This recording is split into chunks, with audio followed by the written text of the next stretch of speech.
Order the regular meeting of the Board of Education, which was duly noticed on July 10th, 2026, through posting and notification of the press in accordance with Wisconsin State Statute 19.84. We'll start with the 3.1, Pledge of Allegiance.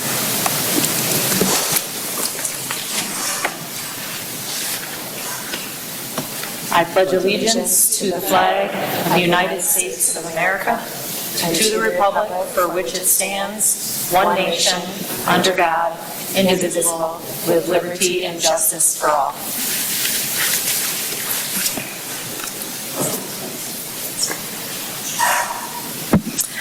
Okay, moving on to 3.2. Do I have a motion to adopt the July 14th, 2026 Board of Education agenda? So moved. Second. Okay, I have a first from Commissioner Paul, a second from Commissioner Richardson. All those in favor? Aye. Aye. Opposed? All right, that passes 6-0 unanimously with Commissioners Damerhausen, Johnson, and Audrey absent this evening. 3.3, safety message. Commissioner Richardson. Thank you. I just went to the dermatologist, so I thought this was appropriate. Protect yourself with sunscreen in this hot weather and when you're outside. Probably most of us are inside a little more now. But there's some key things that we all should remember. Apply sunscreen correctly, choose the right product, pick a broad spectrum water-resistant sunscreen with SPF or higher, 30 or higher. Quantity matters. Apply at least about 1 ounce, which is about the size of a shot glass, to cover all exposed skin, making sure not to forget your ears, back of your neck, and the tops of your feet. Reapplication and apply every 2 hours. Wear protective sun clothing. Cover up, wear lightweight long sleeve shirts, pants, wide brimmed hats that protect your face and neck and ears. Check the UPF, specialized clothing with ultraviolet protection, is helpful to keep sun damage down. Also, dark or bright colors generally absorb more UV light than light colors. And finally, protect your eyes and sensitive skin. Sunglasses, wear large framed or wraparound sunglasses that offer 100% UVA and UVP protection to prevent cataracts and protects highly sensitive skin around your eyes. So, good for this hot weather. It is. Thank you, Commissioner Richardson. I appreciate that safety message during these hot and sunny days. All right, moving on. 3.4, citizen comments. We have one this evening. Jackie Wood, if you would like to come to the podium, Jackie. I believe there's a little button there that you can turn the microphone on to state your name and address, and you'll have 3 minutes to address the board. Yep, can you? Is it on? Yep. If I hold it. I don't know how it works. I think it bends, Jackie. Okay. There you Can go. you hear me? Yep, all right. Okay. Thank you.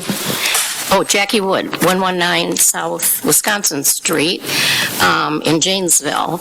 And I wanted to come here this evening. I did, you'll get a packet of information from me because I wanted to get some of my thoughts out about Washington School. And I guess I should preface that by saying I was asked to come to a meeting because they said I had a reputation for fundraising. So I was invited to a couple meetings. Well, let me tell you, between fundraising, my penchant for older buildings, and 2 grandchildren that went all the way through Washington School, I'm now hooked.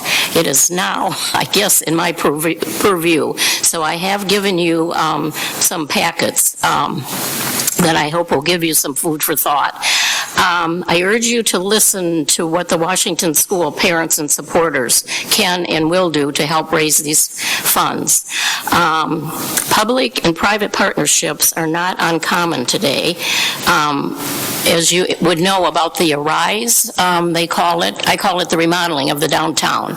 But Arise was public, it was city money and private money that was raised to bring a transformation to the downtown.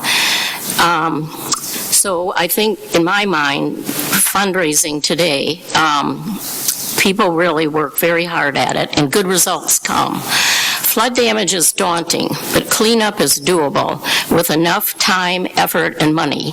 I also went through the flood in the downtown in 2008. I do have half ownership of the Old Town Mall. That's another old building. But the whole lower level flooded with groundwater. That's when the snow or something melted way up north and it came down, and where the Rock River could go over the riverbank, it did, and we got, what we got at Old Town was groundwater. But it eliminated the whole 8 tenants and the whole lower level of the place. And we had to pump every day and all night to get the water out. And then we had to rip out all the carpeting and all the walls. So, and it's not cheap. And we weren't eligible for any FEMA money. So I relate to that a little bit. It's very daunting and it is expensive. And I know schools are used to, I think your extra money comes from referendums. But I just urge you now, because I think it's so important to save this school, that you maybe look at the efforts that are being put before you.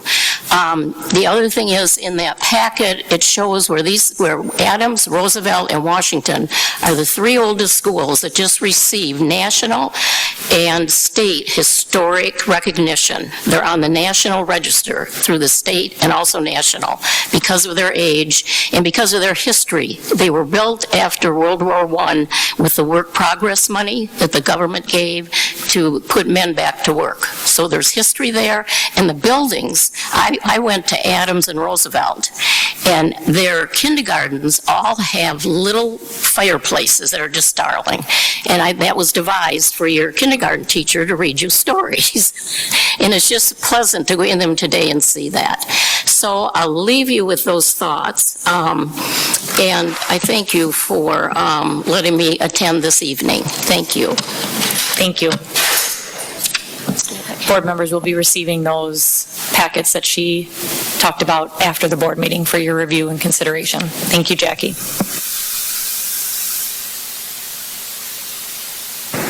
Moving on to consent agenda. Do I have a motion to approve the consent agenda? Could I pull 4.6 just for a brief comment? Sure. Do I have a motion to approve the consent agenda minus 4.6? So moved. Second. Okay, I have a motion to approve the consent agenda minus 4.6 from Commissioner Richardson and a second from Commissioner Meisner. Everyone okay with that? All right, all those in favor? Aye. Aye. Those opposed? All right, that passes 6-0 unanimously. Commissioner Paul. Thank you. If you took the time, I'm sure you all did, to look over the 4.6 says approve AGR, which is Achievement Gap Reduction, Performance Objectives and Assessments Report. And this is a program that we have had in our district that has functioned in 2 of our elementary schools, Wilson and Jackson. That's correct, right? And primarily this is a program that we've received funding, and that funding, that program ended. The funding still continues, but new schools aren't necessarily eligible to be added. And the funding exists and the structure exists as an idea to reduce class sizes in schools where there are likely high needs, and reducing those class sizes, keeping the numbers smaller, helps in a number of ways because students are able to receive more one-on-one services. If there are behavior problems, of course, this reduces those extra behaviors. It's just ideal all around. This is in grades 1 through K through 3. Is that accurate? In those schools. And something I just want to point out, it talks about the recommendation, which states, I'm going to read, the current data indicate growth in early literacy and math achievement in kindergarten through grade 3 classrooms at Wilson and Jackson elementary schools to support the implementation of the AGR model and closing the achievement gap for all students. And I think it's important for us to recognize this as we think about where we are with our schools and what our enrollment is across the district. And, we always try to have as small classrooms as possible. Having this money and running this program in Wilson and Jackson has allowed us to maintain small classroom sizes in those schools. And I think it's important for us to recognize that all of our students and all of our teachers and all of our schools would benefit from having that same model when at all possible. So as we think about capacity and enrollment numbers, and perhaps things have changed, trends have changed, birth rate is different than what it was, there are absolute benefits of having smaller class sizes. We see it here. This has been a program that's been highly successful for Jackson and Wilson, and at all times, if we can just keep that in our minds, how this can be beneficial for all of our learning opportunities and our students. So that's all I wanted to say. A great job at Wilson and Jackson, and small class sizes matter. Thanks. Okay, thank you, Commissioner Paul. Do we have a motion to approve the Achievement Gap Reduction Performance Objectives and Assessments Report? So moved. Okay, I have a first from Commissioner Richardson, a second from Commissioner Hayworth. Any additional thoughts, insights, feedback? If not, all those in favor? Aye. Aye. Opposed? All right, that passes unanimously 6-0. All right, moving on to board items. 5.1, consider approval of resolution authorizing an independent hearing officer for the School District of Janesville in accordance with procedures outlined in state law. Superintendent Holzman. Thank you. The Board of Education has three options when we're dealing with potential expulsions, and since 2009, the board has chosen to use an independent hearing officer to work through that process. This memo indicates that we're interested in continuing that model, and annually we have to vote if that's the model we choose. So this document that's in your board packet articulates that we would choose the independent hearing officer as the tool to help support the board with a potential expulsion. Okay, I have a motion to approve the resolution authorizing an independent hearing officer for the School District of Janesville, and I have a second by Commissioner Hayworth. Any other additional questions for Superintendent Holzman? Okay, hearing none. All those in favor? Aye. Opposed? All right, that passes unanimously 6-0. Moving on to 5.2, consider approval of recommended appointment of Kelsey McCarthy as independent hearing officer for the 2026-2027 school year. Superintendent Holzman. Yes, so we have a change to our independent hearing officer. As you know, Sarah Gehrig was appointed to, I think, Rock County as a judge. And this past summer, Kim Perenboom and I met with Kelsey. She works with the same firm in Nolan Law and has experience with as an independent hearing officer in a district to the south of us. So she is willing and able to continue the role that we have. We have a contracted fee in there that's the same as what we paid previously. Any questions? I have a comment. Yep. I just want to publicly state our gratitude to Ms. Sarah Gehrig for the work that she provided to the district. I can't say it was a pleasure because that's a very challenging topic, when we are having these hearings, and certainly not fun conversations. But Ms. Gehrig just had such wonderful professional conduct, demeanor with us, and had such a caring heart, approached all of those circumstances with great care and consideration, and always provided such valuable feedback to us as the board. We're often invited to participate if we're able in those hearings as well. So I'd like to make sure that we express our gratitude to her, and excited to get to know our new person. So thanks. And okay, I need a motion first. All right, I have a motion to approve the recommended appointment of Kelsey McCarthy as the independent hearing officer for the 2026-2027 school year for the Janesville School District, and a second by Commissioner Meisner. Any additional questions? All those in favor? Aye. Opposed? All right, that passes 6-0 unanimously. We look forward to getting to know Kelsey.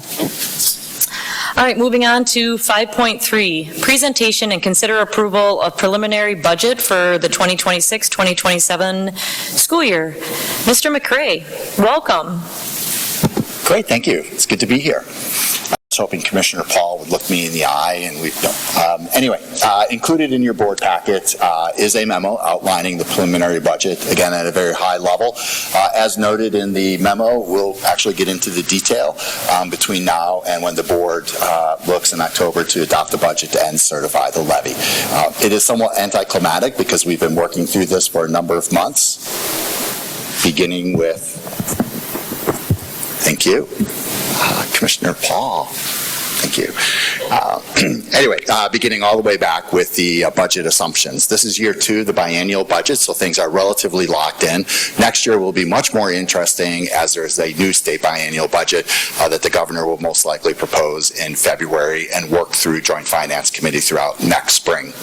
So some assumptions that we already know is our revenue limit will increase $325 per member. That's in state statute. I believe so far we have another 396 years after this year of that still being on the books, unless the law changes. There is a declining enrollment exemption, which we had last year and will again have this year. So it's not as though our revenue is growing by $3 million because of the exemption that fell off this year based upon last year. So it's very granular, which is why we attempted to outline that in the memo.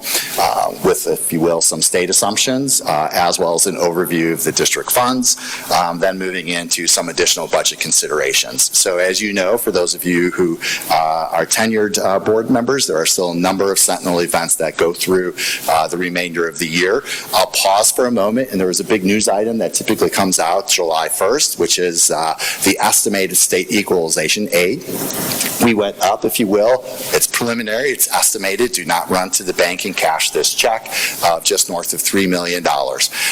It's an estimate, and keep in mind, equalization aid is not new dollars that are spendable. It's essentially tax relief. And you may say, why did it go up so much? Keep in mind the debt referendum that the voters approved took effect, and so that is a shared cost for us as a district. That payment went up from approximately $6 million to just north of $11 million.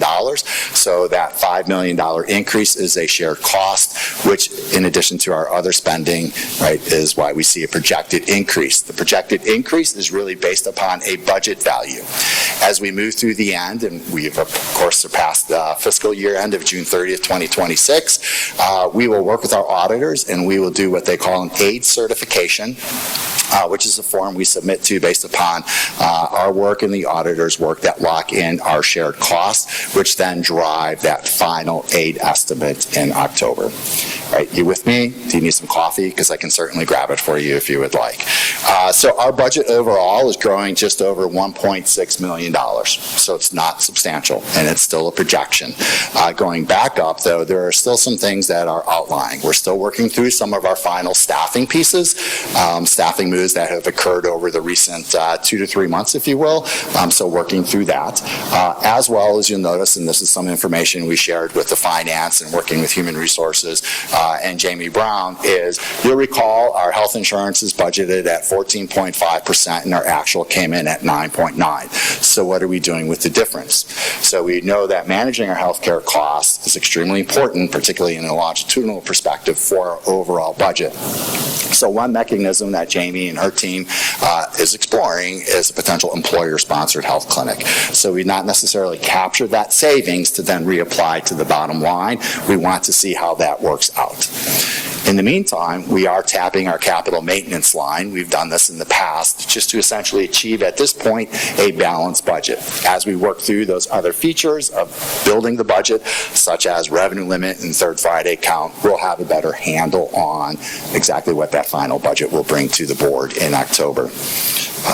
That's a quick summation. Lots of information. It's very preliminary at this point in time. And again, we'll work through and we'll engage the Finance Committee until October when we ask the board for action.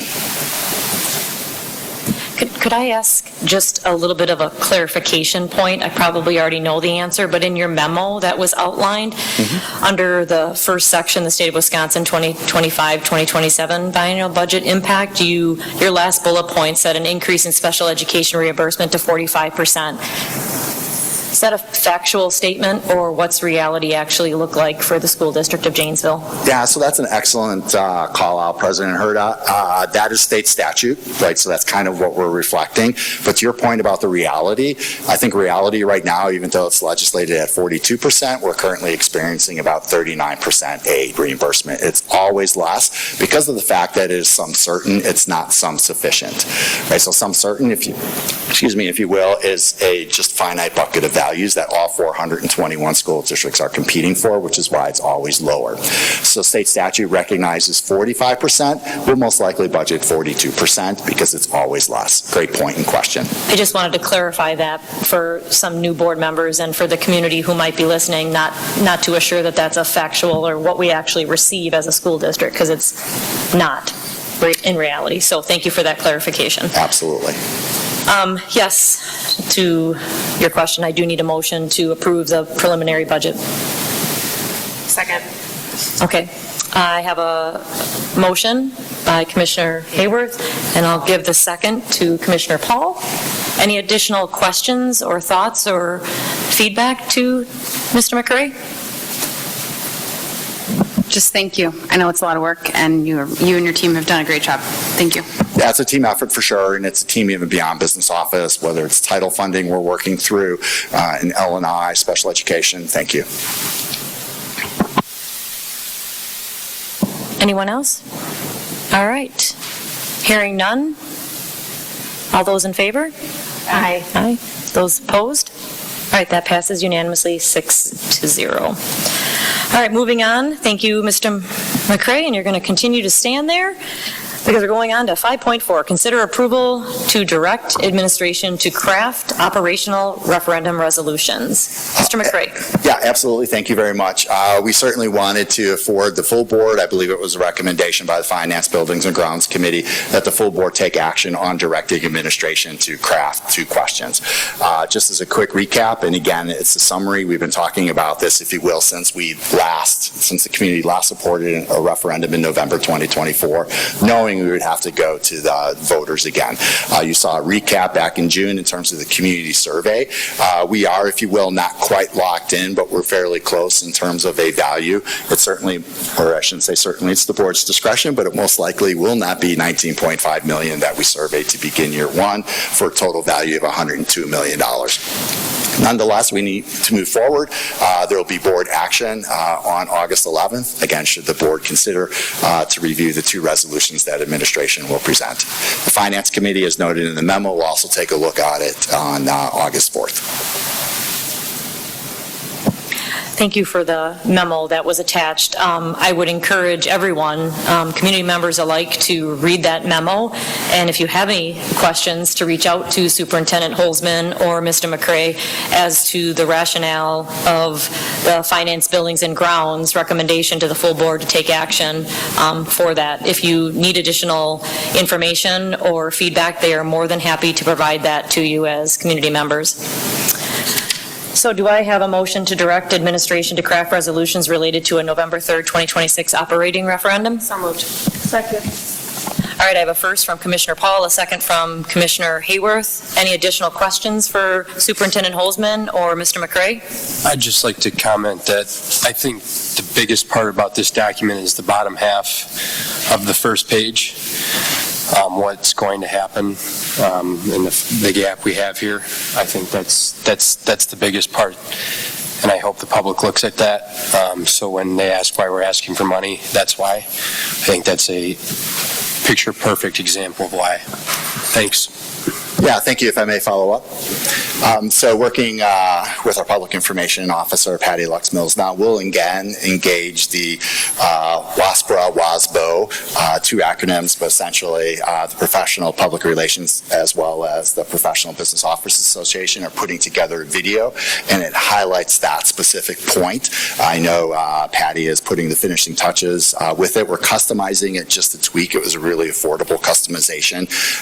It talks about it globally, but narrows in, not to the exact dollar value, but essentially the concept that you noted. Absolutely, yes. Yes, you'll, tomorrow you'll probably get a s'more report from me. It's last year's video, but that will be updated as soon as it's out of production. Thank you.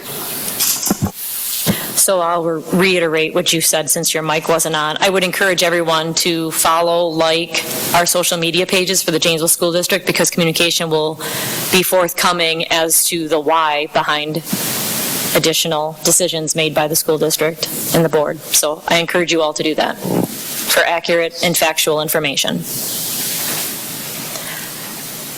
All right, I have a first and a second. All those in favor? Aye. Opposed? All right, that passes unanimously to direct administration to craft those two resolutions for the November 3rd for the board to approve at a future date and time. All right, thank you very much. Moving on to 5.5, Washington update, Superintendent Holzman and Mr. McCray. Thank you. I want to provide the board with just a little bit of an update. Since we last met on June 16th, during our board workshop, the board agreed to pause moving back to Washington, and gives us some time to work through some processes. So just to kind of talk to you a little bit about one of those processes that are happening and some things that you can expect to see. First, tomorrow is our first FEMA debriefing, so our Buildings and Grounds folks will be meeting with county folks and federal folks to specifically learn a little bit about the application process, what we need to do, and what that will look like. So that'll be able to answer some questions a little bit more about that process after that. Second, the temporary power was secured on July 10th, and what that means is we don't have a generator there anymore. We have temporary power. And when we think about the actual facility, we needed to kind of work through this process of bringing back power so that we can get the fire system, alarm system available first, and then HVAC, and then the elevator, and then et cetera. The reason we need to get the fire is because in order to inhabit any of our public buildings, we have to have that in place. So we are making progress towards just some of those small internal maintenance pieces that have to happen in order for us to even go into that building and start to utilize what we have there. We also are bringing back our staff and preparing our buildings for that staff return.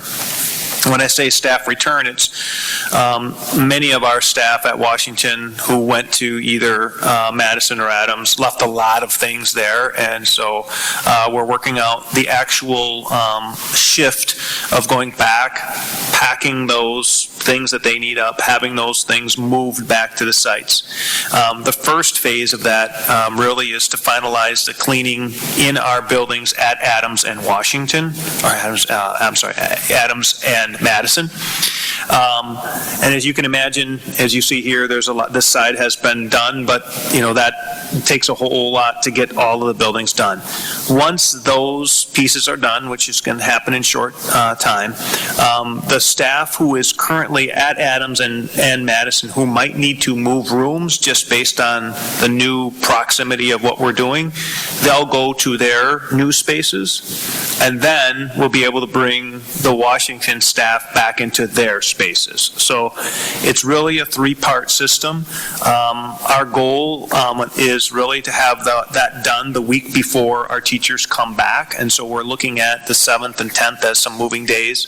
We've identified internally some days, and we'll communicate that out with our staff specifically. We're trying to give a window of about 5 days, maybe the end of one week and the beginning of another week, that we would pay Washington staff to come back and organize their things. We're not asking them to move it, just organize your things so that we can move them to room 128 or 246 or whatever that might be. So that process is happening right now, and we're working through that. From the certified staff side, our building principals, both at Madison and Adams, have communicated with the staff so that they have an idea of where they're going to be and, for the most part, what room and what space they're going to be in. We've had, obviously, lots of different pieces and parts. I mean, there's more staff and certified than just K-3 and 4-5, right? So we have art, music, ed, specialists, all those that have sometimes shared spaces. So we have spaces for every one of those folks, and our principals have communicated with that. We're working through some of the logistics still of our support staff and some of our paraprofessionals and exactly where their spaces are going to be, and we're hope to finalize that by the end of next week. We do know that there are a few other things that are going to happen, right? We'll communicate with our families a little bit about what their classes will look like, but that's going to happen about the same time the other staff will know who their teachers are. So, there's some of that when we're working on enrolling kids and who's coming and who's going. All those pieces are still a little bit in a mix, but we're real confident that we've got solid class sizes both at Madison and Adams. We have spaces for each student and staff to be in, that we'll be able to have art, music, and ed in their own regular spaces, that lunch is in the cafeteria.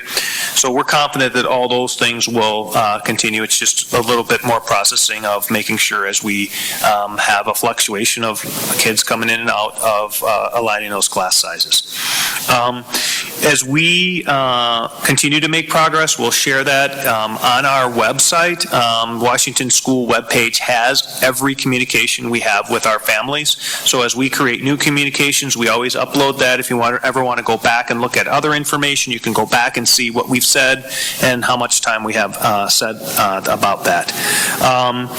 I think our next step, we did have an opportunity to meet with the Washington parent group. We connected with ideas, exchanged thoughts a little bit about what they were looking for, kind of shared our big picture ideas about why we're pausing and what that looks like and how we might gather feedback. We continue to listen to our folks about what that looks like for the future.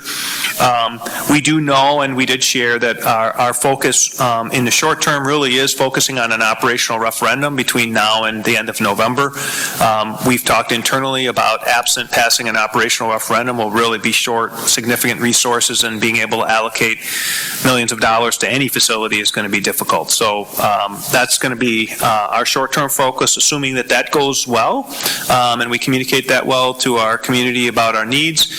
We can then really start to look at all the other pieces to our own district footprint, probably pulling together then that advisory board committee that is the boundary committee, and taking a look at the spaces we have, the opportunities we have, and see if there's recommendations from that group moving forward, knowing that the board will have to make some decisions in the either winter or spring of 27 about how we're going to continue to move forward and what that looks like. So I'll pause there and see if there's any questions from the board. Just want to kind of give you an update as we are regularly thinking about it, but trying to communicate where we're at as we move forward.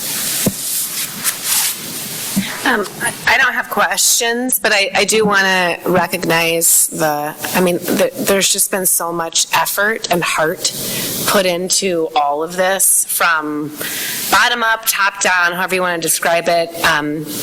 The staff at Washington, I know that this has been just heartbreaking and disruptive and confusing, and I just want to reiterate that we support you.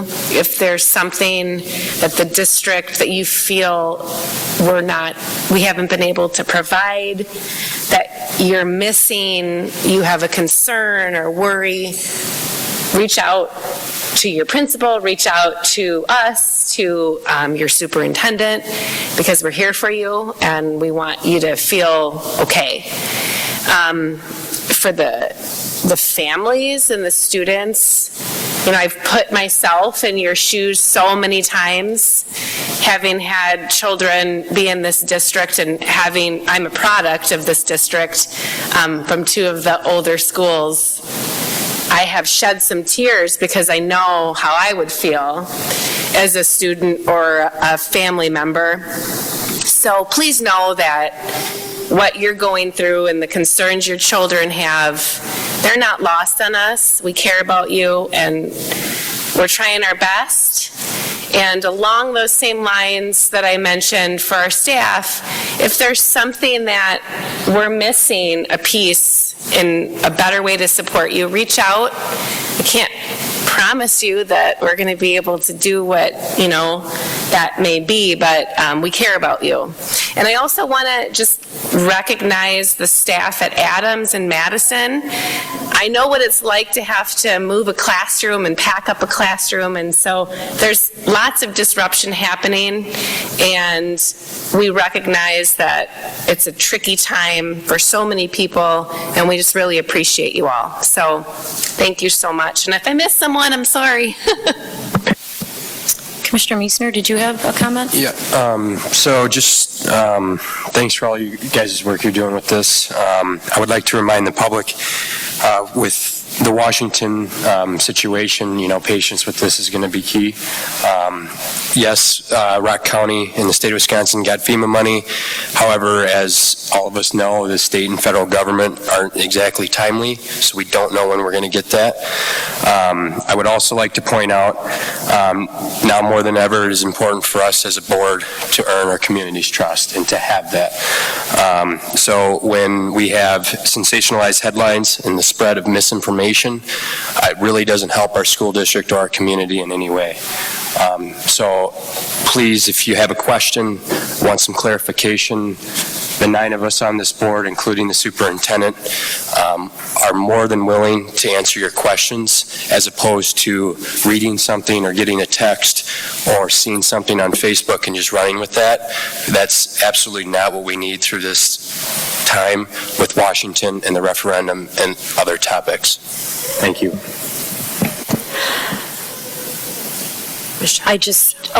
Commissioner, yep, go ahead. Well said, Colton. Someone called me and said that we've already applied for FEMA money and it was being considered. Is that not accurate? Okay, so that has not been applied for. That is a misinformation in the community then, right? Because I heard we were waiting for it. We have our first meeting tomorrow to learn about the application process. And it's not just for us, it's for other organizations within our community working with Rock County. But this is the first opportunity that we've had. So we haven't missed any deadline, it's just, okay. This is it. Yeah, someone called me and said, well, there's already been $2 million requested for Washington from FEMA, and it's just being decided on. So, and I hadn't heard that. So then I called Lisa, but okay, thank you. Yeah, that's out there, just so you know. As my understanding, and things can change, right? There's about $22 million for 3 counties. So, we will work through the process, and, we've articulated what the build back would be and how much we've spent to clean up. Not just Washington, but we've had other buildings, so we will go through the process and put everything forward that we can. And then to Colton's point, we'll just wait. I don't know if there'll be more money or not as much money, but that'll be part of the process. We'll keep you up to date as soon as we know something. I just want to thank, again, the district leadership and the principals and the staff and the teachers. There's a lot of, when you went through your list, that's a lot of coordination and a lot of logistics. So I thank you, but also want to ask the community to just have patience, because that's above and beyond all the other things that they're trying to do as a district. So appreciate all the coordination and the logistics and the preparation. If anybody knows me, I'm a planner, so all of your, we're going to move this date, we're not asking them to move, I appreciate that, so thank you. Any other comments or questions for Superintendent Holzman or Mr. McCray? Okay, we will keep you updated. All right, moving on to Finance, Buildings, and Grounds Committee report. Commissioner Ardrey is absent this evening, so Mr. McCray, would you like to share the committee's report with us? I know. Thank you, President Herda. Our 2.5-hour meeting, I'll just probably surmise to about 30 minutes, so thank you very much for your patience. Real quick, I think the agenda said 10 minutes, so I just whittled you down to 10. Okay. 5, sorry, 5. All right, 5. Yeah, it's a beautiful evening. So you already took action on 2 topics that the board discussed at length, the operating referendum as well as the preliminary budget. We spent a majority of the time talking about the MD Roffers Community Growth and Enrollment Projection Survey. You should have a copy of the full report at your desk. And then the committee members received it the evening of the committee. To Superintendent Holtzman's point, that, if you will, kind of serves as a launching point for the subcommittee work known as the Boundary Committee. So a lot of times, and this is perhaps my personal philosophy, it's not necessarily data-driven decision-making, it's really data-informed decision-making, right? So we have data qualitatively and quantitatively. So we need to allow the subcommittee as well as administration and district to work through all the data that is contained within that report. So again, a good amount of time. I think we allotted 30 minutes, and it probably took close to an hour that evening. We also gave a quick update, if you will, on the referendum work that's being done, bid package 1, and then as we prepare for bid package 2. We spent some time, Julie Yerke did a nice overview of some of the work that's ongoing relative to some of our ball diamond work, the portico, if you will, at Roosevelt, and just working through some of the architectural features. As was noted earlier, we have some historically significant buildings, so we need to, if you will, kind of when we upgrade porticos and things of that nature, go with the spirit of the building, and that's just a little more detail of work. We also spent some time, and also I'm sure as you drove up, you saw some things on the roof here, so we're doing the roof here at Kennedy Elementary. It's original on our new school, constructed in 1999. It's essentially $1.25 million worth of work on the 27 to 28-year-old roof. And then we spent some time talking about, we calendarize our committee. It's not necessarily locked in stone, but topically we know what we're talking about month to month. We did ask the committee, sometimes we do need some latitude to shift some of those calendar items, but we will most likely tackle all of those calendar items. But again, that way our 2 new committee members, as well as our senior committee members, have an understanding of what the next year brings. All right, thank you. I will not share with Commissioner Ardrey that you were a little bit more succinct than he was in previous committee reports, so I'll just keep that to myself, even though this is recorded. I think that was 2 minutes. That was 2 minutes. Nice job. All right, for those of you that do want additional in the full 2.5 hours, those are always recorded, and you can find those on our website if you're interested in learning more about any of those topics that Mr. McCray just shared with us. All right, moving on to summary of board requests. I do not have any board requests, but you can always submit those if you desire to have something on the agenda for us to talk about. 7.1 is future meeting dates and times and agenda items, board requests that I just did, but Gretchen, would you like to share future meeting dates and times and the locations, since we're no longer at the ESC during this period of time? Yes. The Personnel Policy and Curriculum Committee meeting will be held Monday, August 3rd at 4:45 p.m. here at Kennedy Elementary School. The Finance, Buildings, and Grounds Committee meeting will be held Tuesday, August 4th, and I believe the time and place is to be determined yet. You're here? Okay. They'll be here at 5 p.m. at Kennedy Elementary School on August 4th, Finance, Buildings, and Grounds Committee meeting. And the Board of Education will meet on Tuesday, August 11th at 6 p.m. here at Kennedy Elementary School. All right, we are adjourned. Thank you, everyone.